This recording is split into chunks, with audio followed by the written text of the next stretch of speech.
All right, good morning, everyone. So we're actually going to get started right away because we have a pretty compact lecture as it is two parts. It is actually the last formal lecture that I will offer you guys for the semester. And so we have a lot of material that we're going to cover. Will lead as an introduction to the subsequent set of seminar presentations. So the very first one that we're going to discuss is this idea of how to use metal complexes for detecting disease. And we're just going to focus on a small component of this just to give you a flavor for how metals can really participate in this functionality. So as far as the theme, well, for the majority of our discussion of this course, we have talked about metal complexes in the context of treating disease. And also we've talked about metals in terms of their potential physiological role or their speciation as it can impact a biological system. But when we're talking about metal complexes for treating diseases, these complexes generally behave by the following set of mechanisms. And these are very general mechanistic features. So they express their biological activity by losing one or more bound ligands. And so here it could be that the modified metal complex is what's active, or maybe just a dissociated metal ion interacting with the target, or even perhaps the free ligand is the actual active agent. And so the metal is sort of a delivery agent. Another possible mechanism is reactivity directly with target molecules in cells to impair their function, and an activity that is activated by an external stimuli. And so we have actually talked about how external stimuli can actually lead to the two above mechanisms. So it's not as if they are actually necessarily distinct. However, when we're talking about a metal-containing agent for diagnostic purposes, now here, chemical reactivity or the lack of it is actually what's important. So we don't necessarily want to see these loss of ligands or dissociation of metal necessarily, unless perhaps there is a built-in functionality that is associated with that. So two general areas of diagnostic medicine where metals can really play a role is in the area of nuclear medicine. So here we're talking about radioactive metal complexes, or even as contrast agents in magnetic resonance imaging, MRI, where we're looking specifically at non-radioactive metal complexes. And so we're actually going to focus predominantly on the MRI application, the use of metal complexes as contrast agents. But before we do so, I just want to give you an overview of applications in nuclear medicine. So here, a patient is given a small amount of a radioactive metal complex, and a camera or some capturing mechanism is used to capture an image of the radiation in the body. So the detection technique will depend on the nature of the radioisotope. One application is the single photon emission computed tomography, or SPECT, mainly used for imaging radioactive technetium compounds, so particularly 99M technetium. So here's just a representation of a compound that has been used for this particular application. So again, we're focusing on technetium. We're looking at a form of a radioactive form of it, the 99M. So it doesn't have a very long half-life, and that's actually what's important here. And so what we're looking at is the part of the molecule that is able to coordinate to the metal. So we're focusing on carboxylic acid groups, carboxylate groups, and also amine groups that allow for the coordination to the metal. And then we also have an important other feature here, which allows for being able to target specific molecules. So here we're focusing on the PSMA, or the prostate specific membrane antigen protein, which is highly expressed in the proliferating microvasculature of high-grade gliomas and brain metastasis. And so what we're focusing on here is a combination of technetium SPECT in addition to a combination of CA to be able to detect whether or not this particular compound is able to localize at the actual site of the cancer. So again, this is particularly designed to interact with tissue that has an overexpression of that particular protein. And so what we see here is a larger concentration in the grade 3 and also the grade 4 form of the cancer, and also a form of the cancer that is metastasis. In other words, the advanced form of it. And so we can see the images that are captured there for where the technetium is actually localizing because of the presence of this other molecular component. Another type of nuclear medicine where metal complexes can play a role is positron emission tomography, PET. And so here I'm showing you an example. I actually showed you this previously, where it was used for tracking titanium. And so here was a radioactive form of titanium, of a compound that in vitro demonstrated a lot of positive activity against a series of cancer cell lines.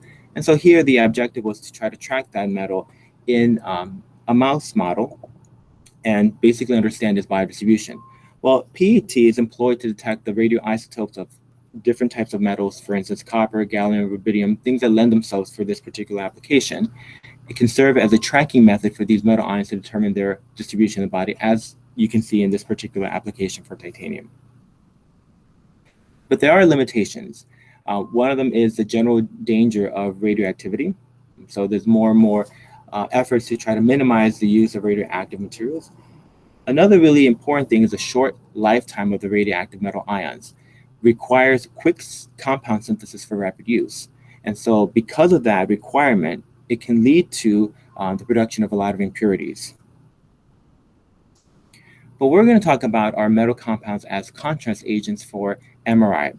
So here I'm going to give you a little bit of an MRI 101 just to give us a context. And the context here is what you guys should be familiar with from your knowledge of nuclear magnetic resonance. Well, the basis for diagnostic imaging with MRI is actually directly connected to NMR.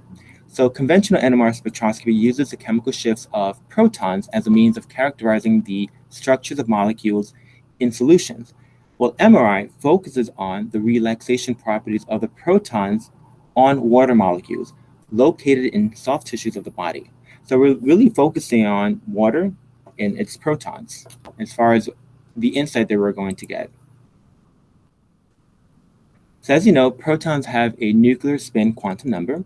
The proton spins on its axis, and the unpaired spin generates a nuclear magnetic moment perpendicular to the spin. As a consequence of the different orientations, there is actually no net magnetization. Okay? So we can get this perspective here, that there's actually no localized arrangement of that actual spin. However, that is altered in the presence of an external magnetic field. So the nuclear spin angular momentum quantum number, MI, can be a value of plus minus 1/2, and these spins are degenerate. Okay, so they are degenerate in the absence of an external magnetic field. So if you guys remember, degenerate means that they are of the same energy. But when the proton is placed in an external magnetic field, that degeneracy is lost. One orientation, which is MI plus 1/2, is stabilized and is actually aligned with the applied field. So picture this as our applied field, and we're going in this particular direction here. And so that you're going to have one orientation that's going in that direction. The other orientation, MI negative 1/2, is destabilized. So it actually opposes the field. All right, so then you get this orientation here, which would be in the opposite direction of the field. So as it turns out, when we look at this from the context of the loss of energy, well, this E2 is going to be higher energy than the E1. Okay, and so what we can see then is that in the presence of an external magnetic field, you actually have a splitting in terms of the energies of the MIs, where the MI plus 1/2 is the ground state and the MI negative 1/2 is the excited state. And so now you have this energy difference between the two, and that energy difference is related to this equation here, which is breaking down to its components. We have the one component that is referred to as the magneto-gyric ratio in units of radians per seconds per Tesla. Then you have Planck's constant divided by 2 pi. And then you have H, which is the strength of the applied magnetic field in units of Tesla. All right, so let's explore this more closely. The strength of the magnetic field used in MRI is approximately 1 Tesla. It's an order of magnitude weaker than most magnetic fields used for NMR. For a proton in a magnetic field of 1 Tesla, the value of delta E, so this value here, is of approximately 10 to negative 3 per centimeter. It corresponds to electromagnetic radiation in the radio frequency range. All right. So then how exactly are we visualizing this particular technique in terms of the transitions from the ground state to the excited state? Well, it turns out that there is a Boltzmann distribution of the nuclear spin moment. At temperatures at which most NMR or MRI measurements are made, there is enough thermal energy that both spin levels are almost equally populated. So by both spin levels, I'm talking about Mi plus minus 1/2 and minus 1/2. But it turns out that there is a slight excess of nuclei in the ground state or the lower state Mi level. And so what you have is this distribution where it equals to 0.999, so forth, which means that there is a slight excess in the plus 1/2.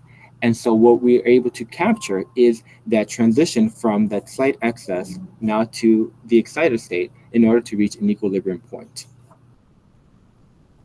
So NMR spectroscopy takes advantage of the slight spin population difference. All right, so we'll talk about what component of this refers to the MRI. Here, you irradiate the sample while it is in the magnetic field with electromagnetic radiation that exactly corresponds to delta E, a condition called resonance. All right, so just to give us a perspective, excuse me here, I'm just going to remind us.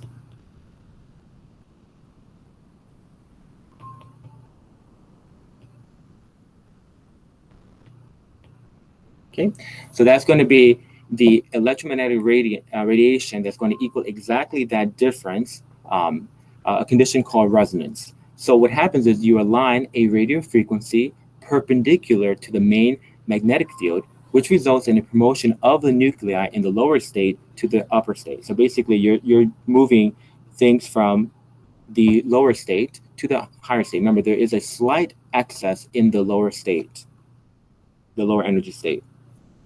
If the RF field remains on for a period of time, the population in the two states will become equal. And there you reach a system at equilibrium where you have an equal amount of plus 1/2 and minus 1/2.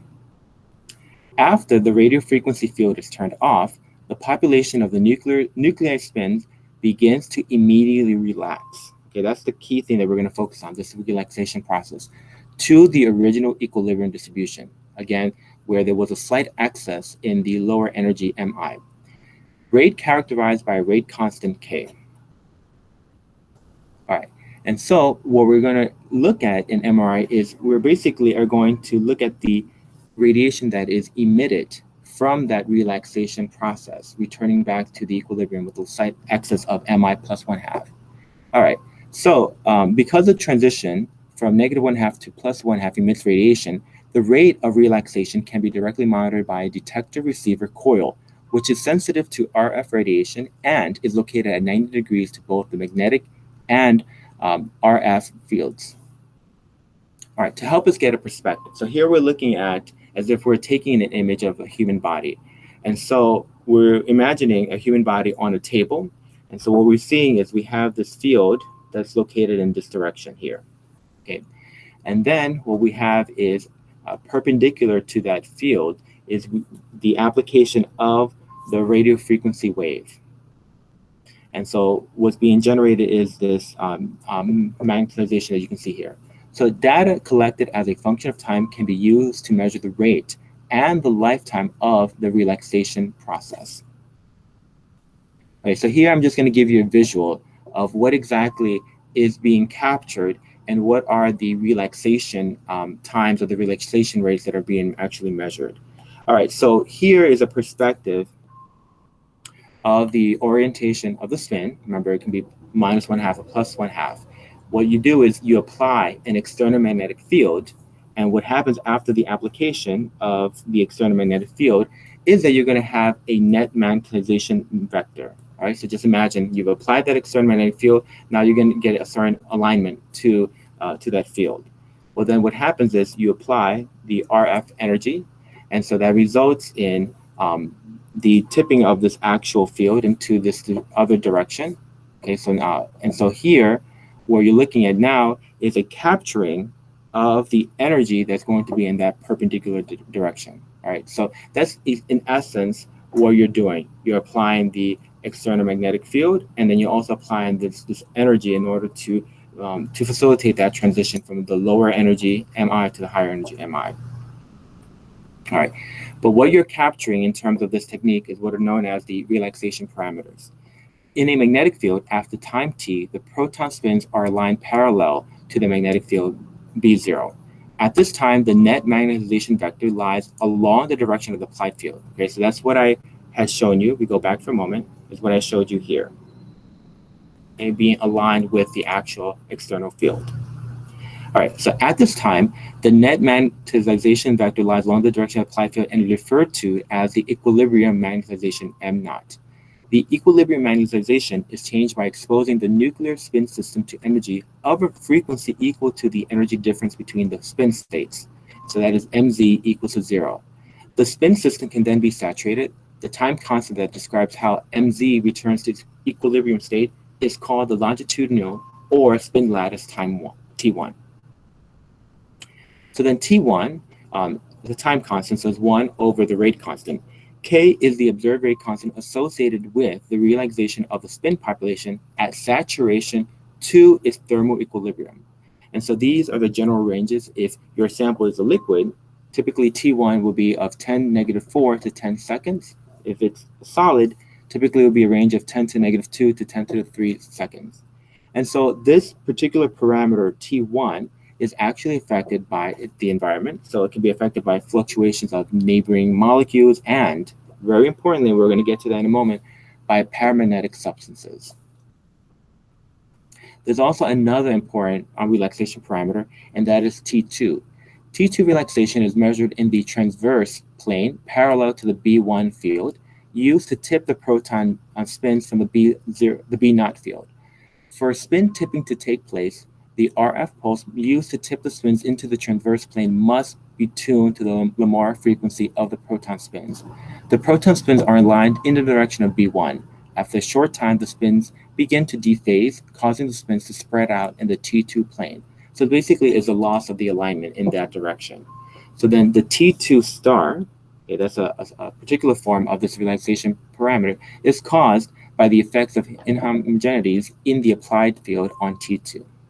All right, so key things that we're measuring are T1 and T2s and the corresponding T1 star and the T2 star. All right, so in terms of an actual measurement of MRI, what determines the relaxation parameters in 3 dimensions within the tissue of the patient. The spatial resolution of the relaxation parameters is carried out using 3 gradient magnets at right angle to one another. When turned on, produce linear field gradients in specific directions. The magnetic field changes along the gradient. All right, so here, just again, that visual of the patient is in light on that table. We have the application of the main magnetic field. We have the application of the RF energy, and so then what we're looking at, we have detectors that are essentially measuring at these 3 different dimensions here. Okay, so they all 3 are perpendicular to one another. So by producing gradients in the field in different directions, the relaxation properties for water molecules in a volume element called a voxel within the tissue of the patient can be obtained. Right? So essentially, we're getting this 3D measurement of that relaxation process. So here I'm just giving you a little bit of a visual to imagine how this information is actually acquired and to an extent processed. So here we're looking at the image of a head, and just imagining that you're capturing segments of the head. Okay, so specifically, if you're trying to focus on the brain, let's imagine that you're just capturing this volume, this slice of the whole head, and then what you're then looking at is a 3D image where you have these voxels, okay, that are measured along the scan within that particular volume of the brain. And so what you're capturing then are the different relaxations in each of these voxels. And so what you do is you get an output of the measurement of that, the intensity of that relaxation, of that emission, and you're getting these pixels. And so based on the intensities, what you would do is you will color coordinate the intensities to get an image. And so here's essentially an output of what's been captured. And again, you're simply looking at water molecules in the environment of the tissue, so in this case, brain, and that's the output that you're getting, which is the relaxation properties of those water molecules as located in those different parts of that particular segment of the brain. So the relaxation properties within many voxels are calculated. and after attaching a color to a specific value of the relaxation property, a 3D image is produced. So the spatial resolution is of a few millimeters. All right, so how then do contrast agents help us? All right, so we think we can get an output from the application of MRI, but where we're using a contrast agent is to get an enhancement of a particular area. So the contrast of an MRI image and its usefulness for diagnosis critically depend on the differences in water relaxation parameters between various regions in tissue. Protons from biomolecules, proteins, lipids, so forth, and other water molecules generate small fluctuating fields. So I already mentioned that to you previously, how relaxation of protons, water protons, can be infected by the environment. Well, it turns out that chemical compounds called contrast agents can dramatically affect the relaxation properties of water. If a contrast agent has access to a particular type of tissue, it will dramatically change the relaxation properties of water molecules located in that tissue, leading to greater differences in the relaxation properties between tissue with and without the contrast agent. So it is the contrast of the image that's going to be enhanced. All right, so let's examine this more closely. So unpaired electrons produce approximately 660 times more potent local magnetic field than a proton. Therefore, contrast agents with super paramagnetic species, I'm going to emphasize that, can dramatically alter the magnetic field of water protons. And so in that respect then, paramagnetic transition metal ions play a very important role as contrast agents, all right? Because with a paramagnetic center, you have unpaired electrons. And so if you have a superparamagnetic center, you have many unpaired electrons that can really fluctuate or can really have an impact on the relaxation times of water protons. But the question is how? How exactly are you affecting water molecules? All right, well, think about this. When you think about metals, you're thinking about coordination chemistry. So you're thinking about the possibility of water molecules coordinating onto a metal center. And so that's something that's actually very, very relevant. But there's also the possibility, if you guys have taken inorganic chemistry, of an effect that is not necessarily directly having to do with coordination to the metal center, but just to be in the proximity of the metal center. All right, so gadolinium, gadolinium 3 plus, small molecules have played a really important role as contrast agents. So let's talk a little bit about the properties of gadolinium. All right, so here is the electronic configuration. For gadolinium 3 plus, we're talking about this electronic configuration. So noble glass of xenon, and then 4f7.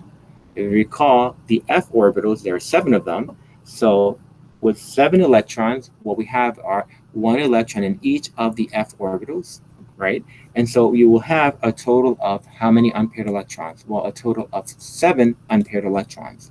So here you have a highly paramagnetic species. So here you have an S of 7 halves, and so again, highly paramagnetic. All right, so let's talk a bit about the gadolinium coordination geometry. So gadolinium prefers having a coordination number of 9. And why 9? Well, depending on your perspective of the coordination chemistry of this particular metal, you can essentially think about what are the orbitals that are available to form coordination compounds. So if you look at the orbitals that are accessible for coordination, so here we have to, in our minds, ignore the f orbitals just momentarily, because it is actually the s, the p, and the d orbitals that are believed to be the ones that are more accessible for the coordination to this metal center. So if you think about then the orbitals that are available, well, you have an s orbital, and we're talking about the valence shell, the s orbital, the 3p orbitals, and the 5d orbitals. So collectively, how many orbitals are we talking about? Well, collectively here, then, we're talking about 9 orbitals that are potentially available for bonding interactions. All right, so 9 orbitals, possibly 9 interaction, 9 bonds, right? So we're essentially talking about coordination number 9 being possible. And so here we have the representation of the coordination geometry. If you think back all the way to the beginning of our course, where I talked about this idealized representation of coordination number and what it can lead to in terms of an ideal coordination geometry? Well, for coordination number 9, we can have a tri-capped trigonal prism, monocapped square antiprism possibilities. So here then, we're focusing on coordination compounds where out of the 9 possible coordination sites, 8 are occupied by some ligand, some chelator, but there is a site that is available onto which water molecules can bind. So here's a representation of water binding to the gadolinium 3 plus center. And so that interaction, that direct contact with the gadolinium, is what is going to affect the relaxation properties of the protons of the water molecule. All right, so these small molecules, gadolinium compounds, due to the presence of one coordination site, gadolinium can bind water molecules with great lability. Remember, thinking back to what our discussion at the beginning, great lability, that means a great amount of exchange of the water molecule, bound and unbound. Okay, so you can imagine how that's going to impact the relaxation of these protons. But another possibility is something that has nothing to do with direct coordination, which is that the water molecules are impacted by passing through the local magnetic field produced by gadolinium ions. So there's actually no direct water coordination. And so here I'm going to give you a video. So obviously the sound is not going to play here. So I'm going to send you the link if you're interested in actually listening to it. Although the actual video itself, wait, don't mean to do that. Go back to the presentation. We'll get this perspective here.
All right, so that video actually showed something really important.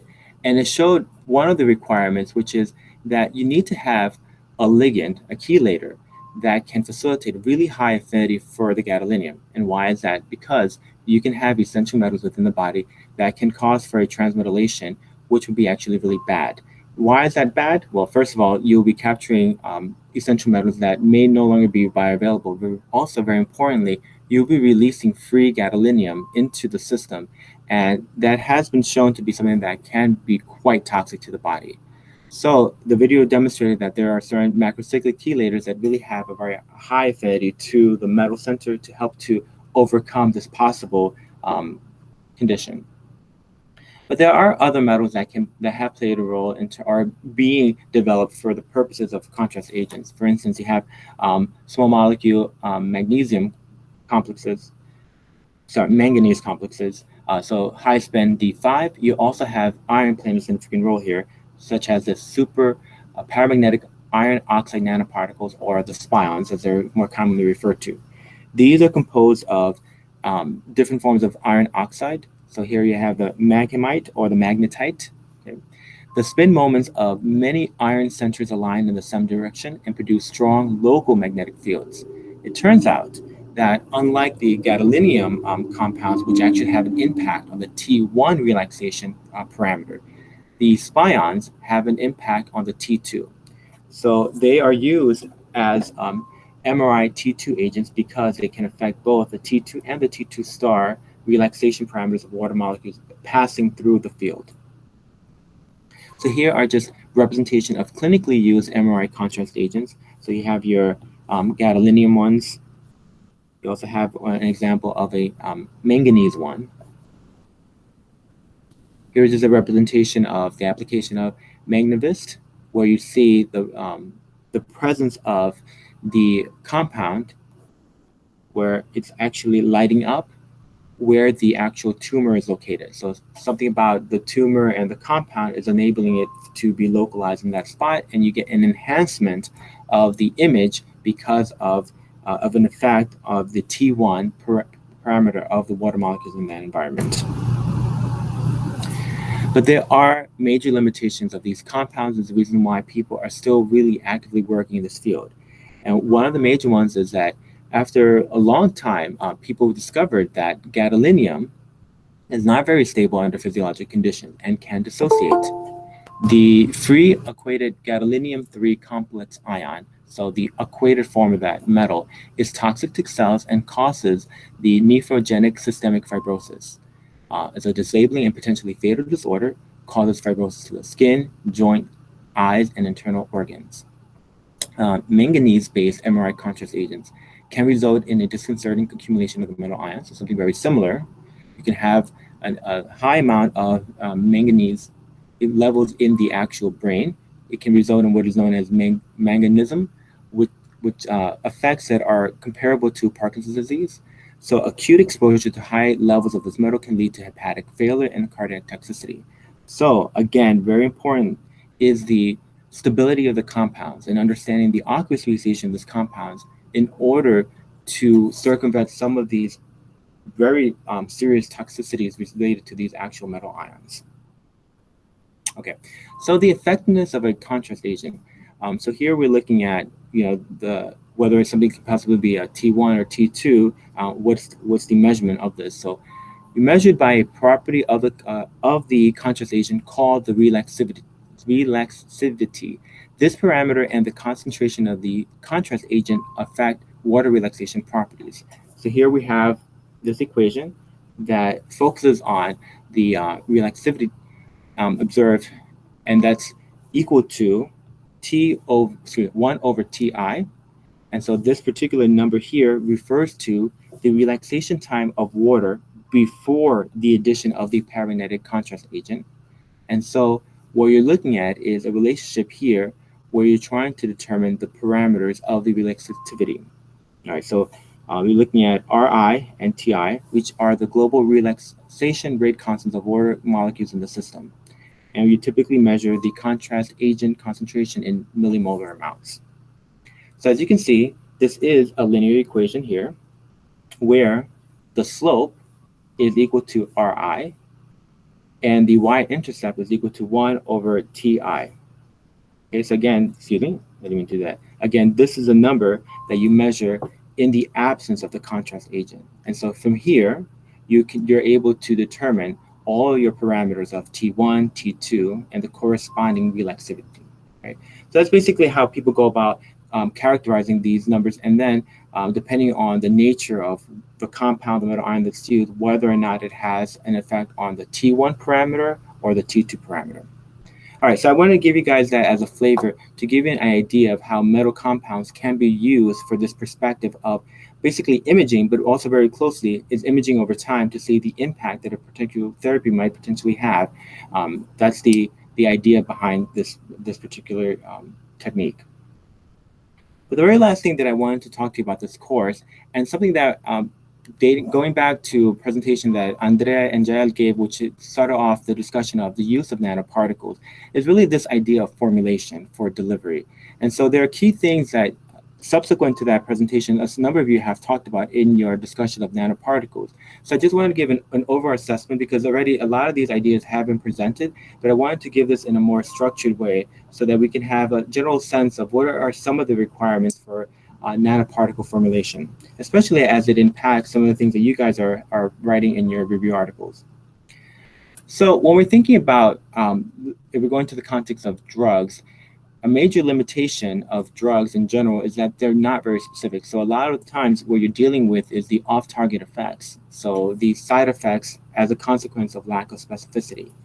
Another thing is that common pharmaceuticals have a relatively narrow therapeutic window. So efficacy being the result of small differences between their concentration in healthy and diseased tissue in the body. So, for instance, as we well know by now, anti-cancer drugs, so chemotherapy, can damage healthy cells, organs, and tissues, leading to systemic toxicity, poor quality of life, and nutrition of the patient. And so the idea that people have been really working on over the years is to try to improve the potency of drugs. And one way that people have really been thinking about this to try to improve potency while minimizing toxicity is in terms of the formulation. How can you deliver these drugs in such a way as to enable this particular functionality? So nanomedicine has been something that people have really been excited about. At nanometer-sized engineered particles are being designed to enhance the specificity of drugs and minimize their side effects. Nanomaterials take on a variety of dimensions, shapes, and properties, can be taken into cells by endocytotic mechanisms, especially depending on their biomolecular decoration. What I mean by that is, what are they coated with? And are they coated with something that the cells can actually recognize and facilitate an uptake? Another really important thing about these particles is the capacity to deliver a high payload of a drug to a specific site in the body. Nanoparticles are also being designed for detecting diseases. All right, so that's something we're going to see in some of your upcoming presentations. Take advantage of the capacity to have a high payload of a species with significant magnetic, optical, and radio emitting properties for imaging purposes. And then you also have those particular materials that are theragnostic. And what does that mean? Well, the name basically says it all. You have the thera part, which is the therapeutic part, and the gnostic part, which is the implied diagnostic part. So these type of agents are being developed for simultaneous treatment, let's say, of cancer and diagnosis at the same time. Something that's pretty ambitious. All right, so when we're thinking about nano-size formulation, just to give us a bit of a perspective about the size. So we were thinking about the general range of the size of eukaryotic cells and then the type of materials that are being designed for potential delivery. Here we get a sense of the dimension, where we have carbon nanotubes being pretty big, right? And then we have things that are in the considered to be in the nano range. And then to give us a perspective of a small molecule, cis-plan, where that falls along the size. All right, so this is something actually really important to think about when you're trying to consider a potential delivery vehicle for a drug. Okay, so advantages. The delivery of drugs from nano-sized formulations offers a multitude of advantages over their delivery from larger sized particles or the delivery as single molecule drugs. So I have already mentioned the idea of this higher payload. So you're basically loading up a delivery agent and to try to maximize how much will reach a particular cellular target. Okay. So also the route of delivery. In the case of oral delivery, right? So imagine you're taking a compound orally. Well, the size limit for the particles to be able to cross the intestinal mucosal barrier of the gastrointestinal tract, the GIT, is the main restriction. The particles in the intestinal lumen within a size range of 3 to 10 micrometers cannot migrate through the lymphatic system, whereas particles larger than 10 micrometers are not taken up in the gastrointestinal tract. So thinking about that as basically your limitation, then you have a sense of, well, what can potentially be delivered orally, so that non-oral delivery routes may be better suited for bigger sized particles. The bloodstream also poses another restriction. Particles must be significantly smaller than 5 micrometers, without forming aggregates to ensure that the particles do not cause embolism, given that the smallest capillaries in the body are 5 to 6 micrometers in diameter, right? So that gives you sort of an upper limit of what you want to design or what you want to use, potentially going into the bloodstream.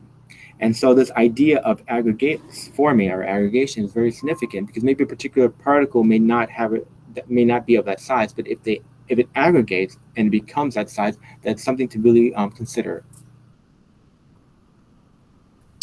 And another thing is the organ clearance. So synthetic nanoparticles with a diameter greater than 100 nanometers are susceptible to phagocytic clearance by the reticuloendothelium system, the RES. This is an essential component of the immune system located in different organs of the human body. The mononuclear phagocyte system, MPS, is responsible for clearing and degrading foreign material introduced into the blood. the lowest particle diameter must be greater than 10 nanometers, because particles with a diameter less than that size are secreted readily by the kidney unless a biomolecular vehicle like serum albumin is able to bind the nanoparticle and enable the prolongation of that particular material within the blood circulation. All right, so this gives us a perspective of, okay, we definitely have a lower limit of our size so that we are able to have some possibly longevity within the body. So here, and I'm not going to go through this table because it's rather involved, but here you get a sense of where people are thinking about how you can try to target a certain organ, okay? What are some of the specifications that you need to meet, and what are some of the recommended size in order to be able to try to reach that particular organ. So for instance, if you're talking about the brain, particles then should be able to cross the blood-brain barrier. So you're thinking about the intravenous delivery or going through the blood into the brain. And so there you have a certain dimension of size that you have to consider. All right, so this is not meant for me to read this table to you guys. This is meant for you, if you're interested, looking through it, looking at the references, to just get a perspective of what people have generally considered to be suitable sizes in order to try to reach certain tissue. Okay. Another really important thing that when you're talking about nanoparticle use and an advantage is what is known as the enhanced permeation and retention effect, or the EPR effect. Okay, EPR, not like electropyromagnetic resonance, in case any of you know about that particular technique. So enhanced permeation and retention effect. So here we're talking about the permeability of the vasculature in order for a particular compound, or in this case, a compound in a nanoformulated or in a nano delivery system, able to reach the tumor environment. And so, as it turns out, this is an effect that allows for nanoparticle delivery systems to, in theory, more effectively reach the tumor environment. All right, so what exactly is the effect? The vasculature of the tissue surrounding tumor cells is very porous in comparison with healthy cells. The size of the gap junction between endothelial cells of leaky tumor vasculature may vary from 100 to 800 nanometers.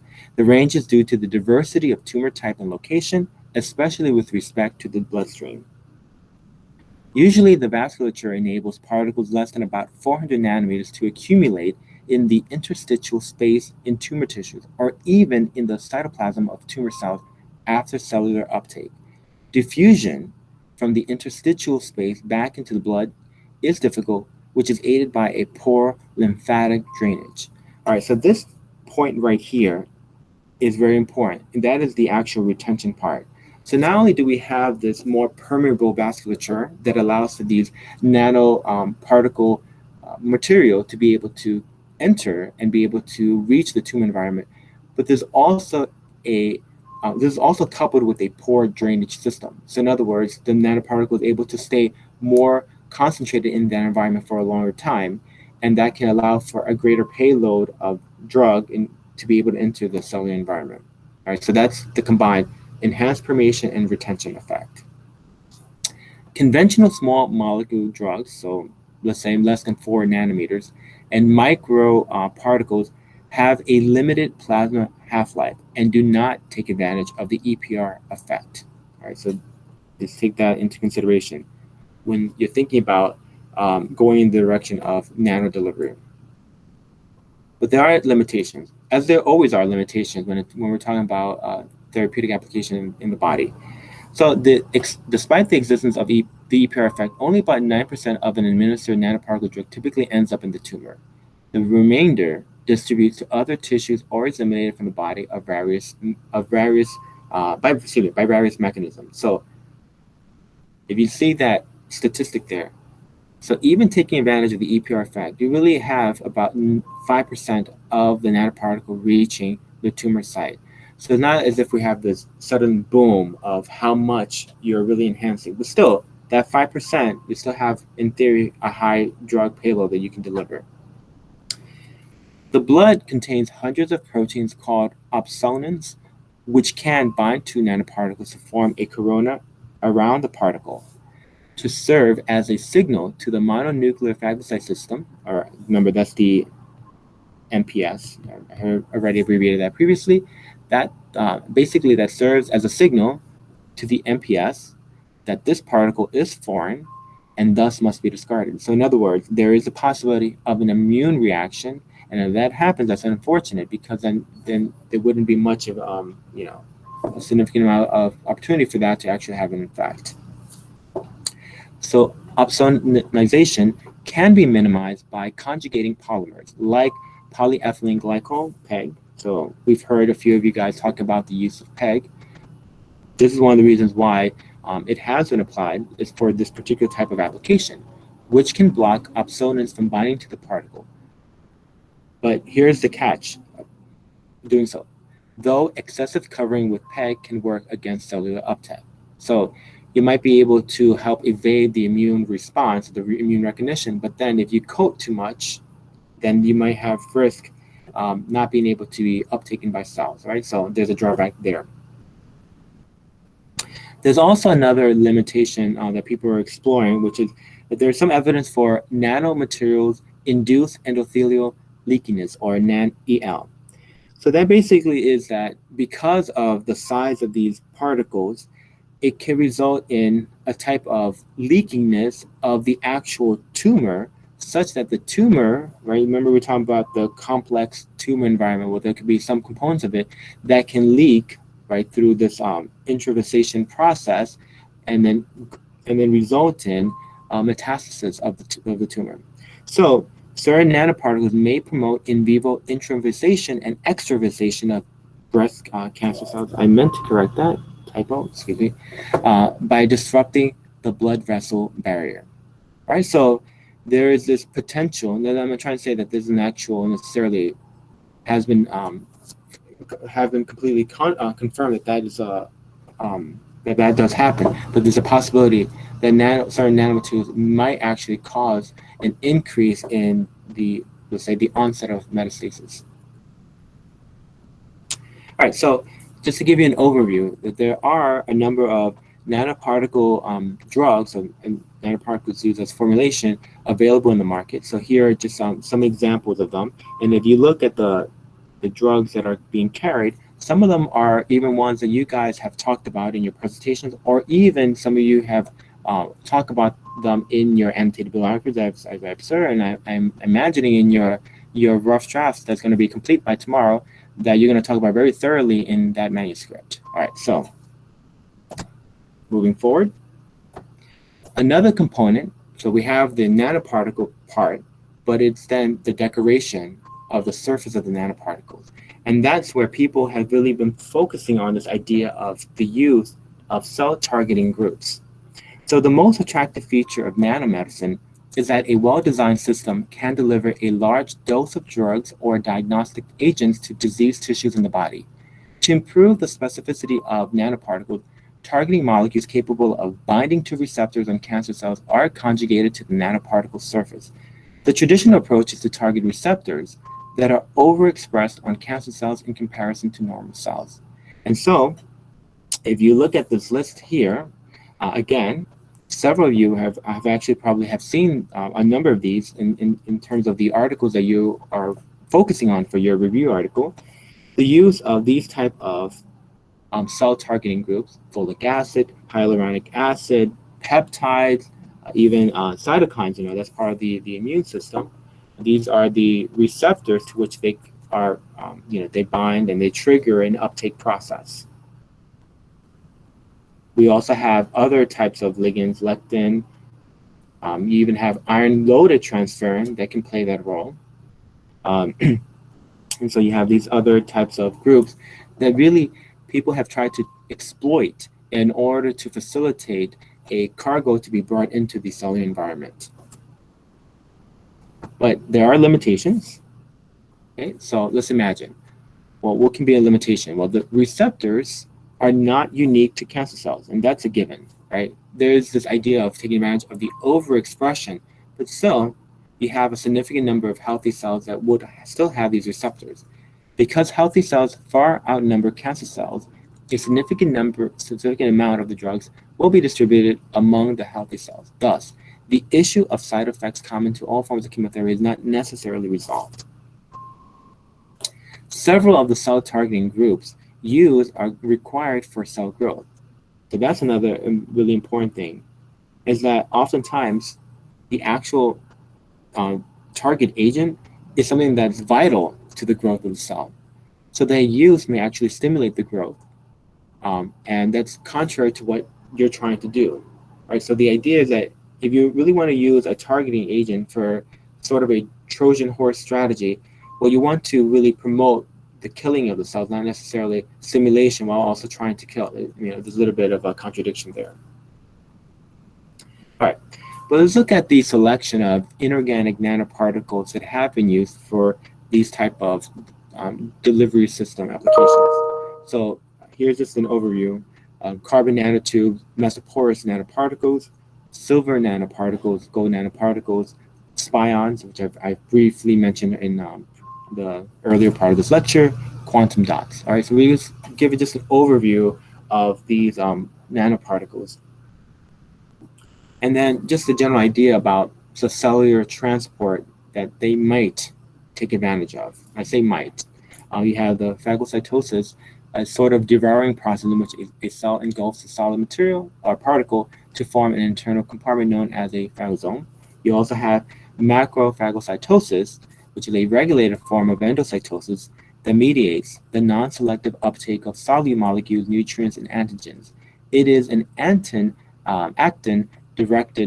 to a dependent process that begins from surface membrane ruffles that produce large endocytotic vacuoles called macropinosomes. And then there's also clathrin-dependent or caveolin-dependent endocytosis. These are receptor-mediated processes that can undergo stages of progressive acidification. That's something we talked about, for instance, when we discussed the uptake of iron transferrin through the transferrin receptor. Okay, so this progressive acidification that could lead to cargo release. And sometimes people actually take advantage of that acidification event for this particular purpose. Clathrin helps to protect the endosome for proteolytic digestion to recycle the corresponding receptor. So that is a built-in feature for some form of endosomes. So here's just a cartoon representation of these processes: the phagocytosis, the macropinocytosis, and the types of endocytoses that might be possible. Okay, and so this is the general features. Then you have these particles being brought in through these possibilities, right? And then you might have then this really important acidification events, which may be important in terms of the release of the drug. In some cases, the release of the actual vehicle that can then lead to the drug being brought into the cellular environment. And that's going to be important depending on which of these routes is deemed to be most suitable for the given application. All right. So again, looking at the list of the inorganic types of nanoparticles, well, here, the carbon nanotubes, right, that falls under this category in terms of the characteristics. So here we're looking at focusing on needle-like fibers. I remember when I was showing you the dimensions, that's actually one of the bigger size particles. So they have been applied for potential drug delivery and diagnostic applications. They tend to have a wide range of length to diameter ratios of even up to 10 to the 8 with different types of curvatures and morphologies. Now, when we're considering their application and looking at their potential risk, well, structural similarity to asbestos, that leads to concerns about their degradation and their long-term, effect on the body and how long they can stay in the body.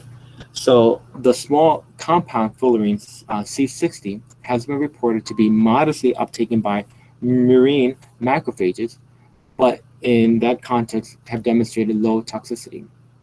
However, single-walled carbon nanotubes are known to be quite cytotoxic.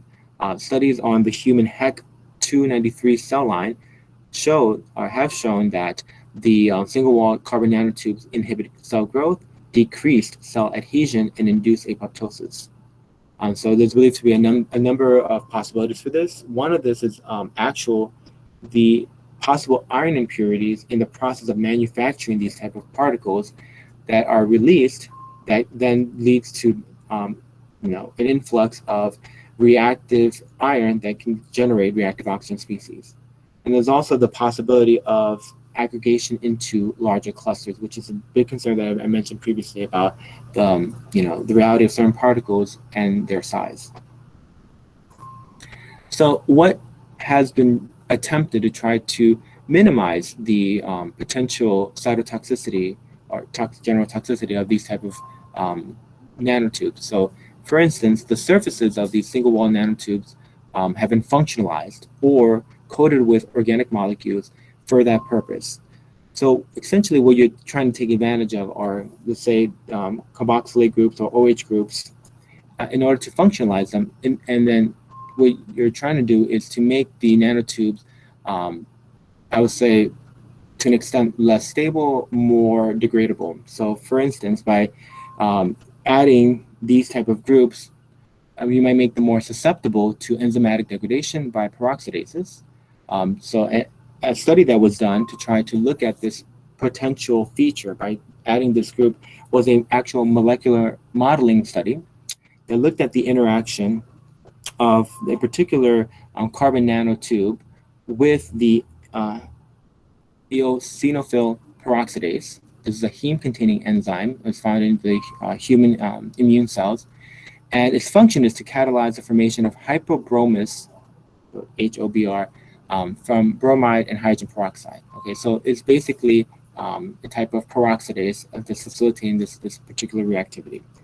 And so here, what we're looking at is some of the output of this particular study, looking at the interaction between that enzyme and the carbon nanotube. So where we see the points of contact, there's a site 1 and there's a site 2 contact that was studied. So site 1 located near the channel on the enzyme where the bromide, which is in this case a substrate, binds. Okay, so that the bromide is actually going to be oxidized in this process. The single wall nanotube binding of the anionic CO2 minus is stabilized by an electrostatic interaction. All right, so you see these contacts here. And so the products are oxidized polyaromatic molecules resulting in the formation of carbon dioxide. So there is evidence for potential degradation of these, at least the surface of these carbon nanotubes. There's just an attempt to try to improve the utility of these particular materials. You also have mesoporous nanoparticles, abbreviated MSNP. So in terms of, some of the inspiration comes from nature, where nature has several examples of biomineralized silicon dioxide. And so here is just a representation of just the beauty of these type of structures that can form in our environment. And so this insight has really inspired engineering of mesoporous silicon dioxide nanoparticles.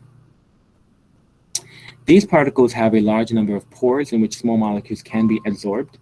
The outer surface can be readily decorated with functional groups and targeting molecules. So when looking at their potential risk in terms of their applications, studies performed on human neuroblastoma, SKN-SH cells show that pristine, unmodified mesoporous nanoparticles, for instance, MCM41, could be a toxic substance. So different forms of the nanoparticle, different sizes. So we're talking about 150 nanometers, 800 nanometers, even as high as 4 microns. So now, obviously above the nanoparticle range, well above the nanoparticle range, show toxicity in mesothelial cells at high concentrations over 2 to 3 day exposure.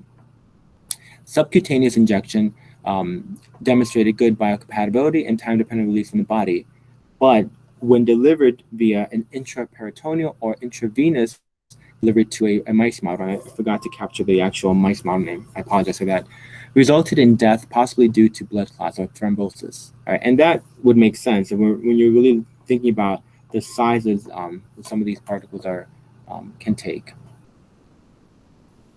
So in order to circumvent this toxicity, just like as I mentioned with the carbon nanotube, you basically try to do surface modifications. So that has also been studied. For instance, spherical mesoporous nanoparticles functionalized with the fluorescent difluorazine was studied to monitor their cellular localization and degradation, just to get a general sense of the biological fate of the material. These nanoparticles in human umbilical vein endothelial cells, HUVECs for abbreviation, were tracked by transmission electron microscopy, TEM, and laser scanning confocal microscopy. That was in order to track the fluorescent group, the actual fluorescein that was actually added to the nanoparticles. So what was observed was that the nanoparticles appeared to enter via diffusion and receptor-mediated endocytosis localized to the cytoplasm and lysosomes, and it was observed that degradation occurred at both sites.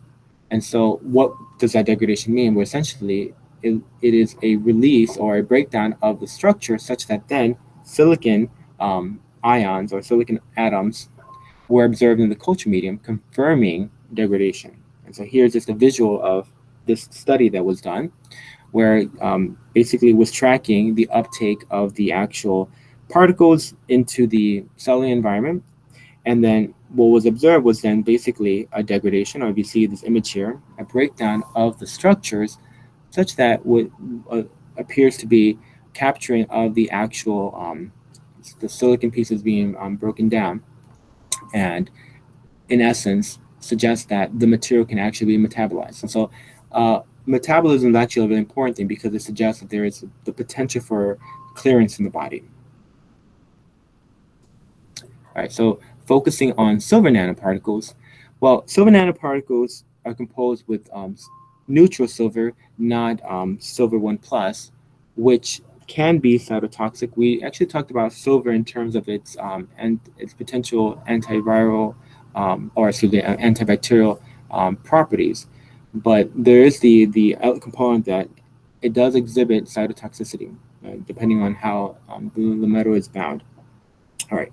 So silver nanoparticles typically protected by surface conjugation to the thiol groups. As an example, this particular capital undecanoic acid (MUA) or this polymer PMA. Right. So you basically trying to protect the surface, and the reason for that is to avoid degradation of the silver, or to minimize that, so that you don't have release of silver +1.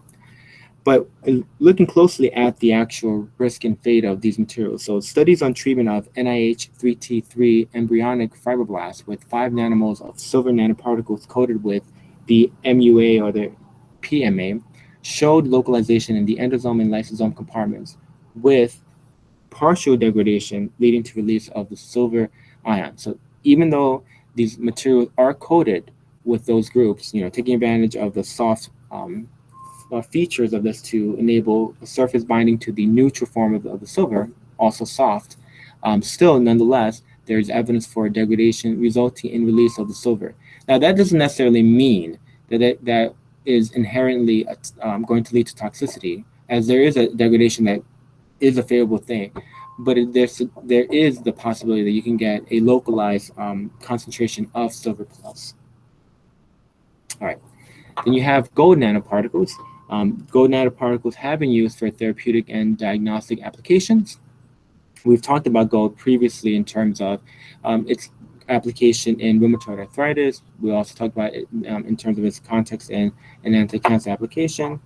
In a recent lecture, we even see the application of aranophen, possible an antiviral application there. All right, so the gold nanoparticles typically protected by surface conjugation in a very similar manner to what I mentioned to you with regards to the silver nanoparticles, so MUA and also PMA.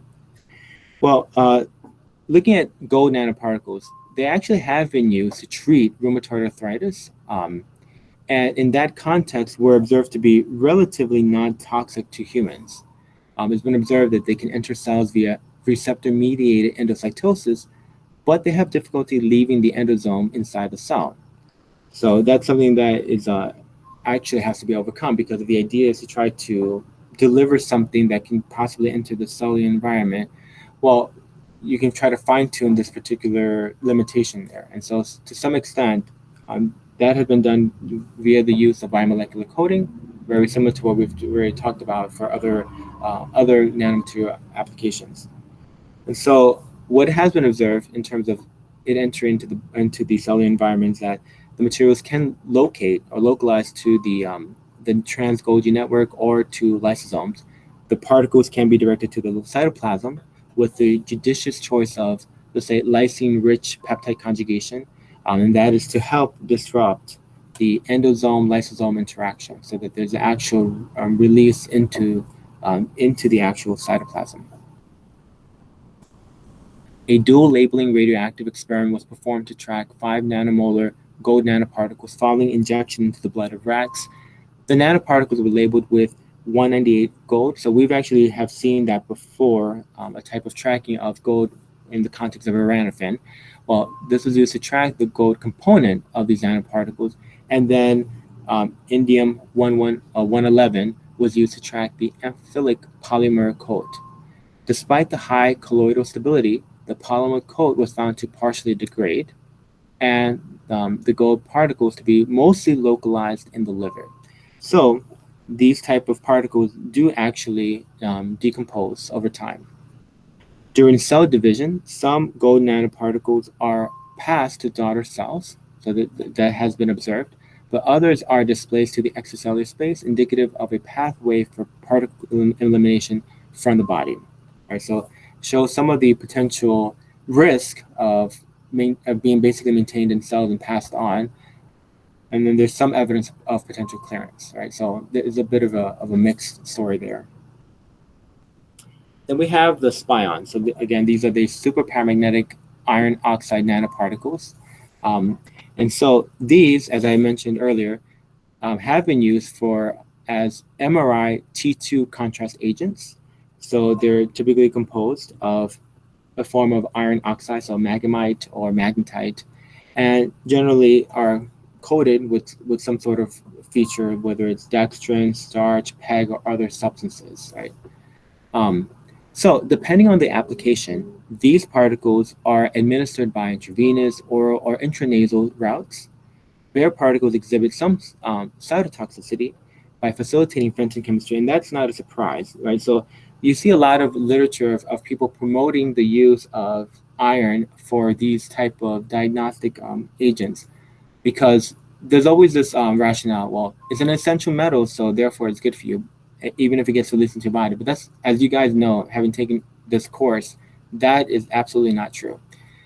So a metal like iron, if it's actually released into our body, is actually quite dangerous. And so it's been observed that spions, however stable they may appear, right, within the physiologic environment, there's evidence for some amount of decomposition. All right. So these spions are taken by cells via receptor-mediated endocytosis. Again, that depends on on what it's being coated by. They can locate to the lysosome, which results in hydrolyzed degradation of the organic core. The low pH can dissolve the iron oxide core, which is another issue there. The released iron ions are captured by serum transferrin. If they're not in excess amount, then that's not a bad thing, and eventually stored or incorporated in hemoglobin and myoglobin. So I would say these are like best case scenarios if you don't really have a large amount of metal just suddenly being released into the body, that the body has the mechanisms to be able to properly regulate that metal and potentially store it or maybe even use it, right? But you can imagine if a material is super degradable, this feature here is something that your body would not be able to rapidly be able to respond to, and would lead to an iron overload. There are also quantum dots. So these are nano-sized particles of semiconducting materials such as lead sulfide, cadmium selenide, indium arsenide, and other simple binary compounds. When exposed to ambient light, they strongly fluoresce, emitting radiation that can be easily tuned by changing the size and composition of the particle. So the main challenges of working with quantum dots, just like in every other material that I've talked about, is again the potential to be degraded and what the degradation products really mean in terms of your body being able to respond to these products and be able to potentially clear them. Well, when you're talking about quantum dots, the degradation is the release of potential toxic ions. Okay, well-known toxic ions. And so it's been observed that some of these can bind proteins and impair their function. They can also interact with the mitochondrion, potentially generating reactive oxygen species, and so forth. We all know these potential types of risks. So one approach to increase a quantum dot stability is to coat the core of the particle with a shell of zinc sulfide, which is biologically less toxic. So basically, coating them to an extent will help to make the other components of the quantum dots be more stable and therefore their function to be more useful. Um, the zinc sulfide also permits conjugation of surface molecules for delivery and protection purposes. So that's a bonus of the use of the zinc sulfide for that particular coating purposes. All right. So, with that all said, is just to give you an overview of different types of inorganic structures, and you guys are going to go into more detail as you talk about different applications of these type of structures. Well, just to give you an overview of this idea that even the shape of the molecule, the charge can have a difference in terms of the biodistribution of nanoparticles. So here's just a representation of biodistribution of nanoparticles in the body. Here we're looking at a representation as it depends on size, right? Where you might have a general observed biodistribution in terms of organs, where when you have smaller than 5 nanometers, so we already mentioned at the beginning of this particular part of the lecture, where you're going to have then clearance through the kidneys, right? But then as you go larger in diameter, then you have more localization, let's say, in the lungs. Now, that may be a useful thing, it may not be a useful thing, depending on what they're being used for. You also have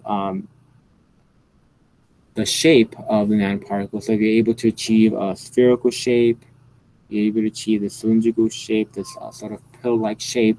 And so shape, to an extent, what Imad and Lissy talked about when they were talking about the semiconductors, zinc oxide, and then also aluminum doping it, they observed in that article how the particles took on different shapes depending on how they were designed, right? So depending on the shape, there can even be a difference in terms of the localization of these materials. So depending on, let's say, the general range of diameters, right? Here, this type of pill-like shape seems to have a larger, I guess, localization in these particular tissues, the lungs, the liver, and the spleen, although there doesn't seem to be much of discrimination within the kidneys. And then finally, we're looking at in terms of charge, whether negative charge on the surface, neutral, positive charge, right? That can have an influence also in terms of general biodistribution within the body. Okay, so just to give you that perspective, and so when you guys talk about, especially those who are focusing on a nanoparticle of formulation, or even for your review articles, these are the features to highlight, as it can really have an impact in terms of the general uptake. But a reality, sort of like a real life check about some of these applications. Cell targeting. So regardless of how well designed and the type of biomolecular flourishing of a nanoparticle, there is no true targeting. Okay, so, and why is that? Well, particles in the blood need to enter the tumor by extravasation, which can be aided in part by the EPR effect, right? The EPR effect is something that's real. There's no doubt about that. But nonetheless, the particle must still encounter the receptor on the surface of the cell through a random diffusional process in order to produce its therapeutic effect. So, if you do a general route of an administration, you still are not necessarily enhancing the that encounter between the compound and then the site. Now, there are efforts that are being made to do more localized administration, right, to overcome this reality that if you do a general administrative route, you still are not necessarily going to enhance the targeting of your particle or your drug to your actual target site. So in those efforts then, by a local administration, yes, you can probably then achieve something that goes towards this idea of a targeting type of approach. And I just want to leave you guys with that. So with that, everyone, then, if you have any questions, feel free to ask me in the chat room, get on your microphone. Again, you do have until tomorrow at 5 p.m. to submit your rough drafts. Remember, I am grading all these components that you're handing into me, so I do expect to see complete drafts. It is a rough draft, but I do expect to see everything that I've asked for. I expect to see your images, your analyses. I expect to see transitions between sections, and so forth. And so keep that in mind when you're finalizing the draft that you're going to submit to me tomorrow, that those components have to be already there. All right, so Adriana, yes, you can certainly ask me a question right after class. So if there's no lecture questions, right, then I'll see you next time. And Adriana, you can stay on.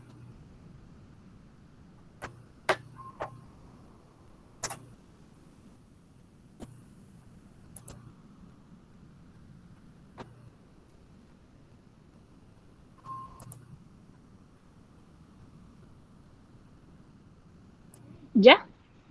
Yeah, let me kick Este, some people because I still see people here.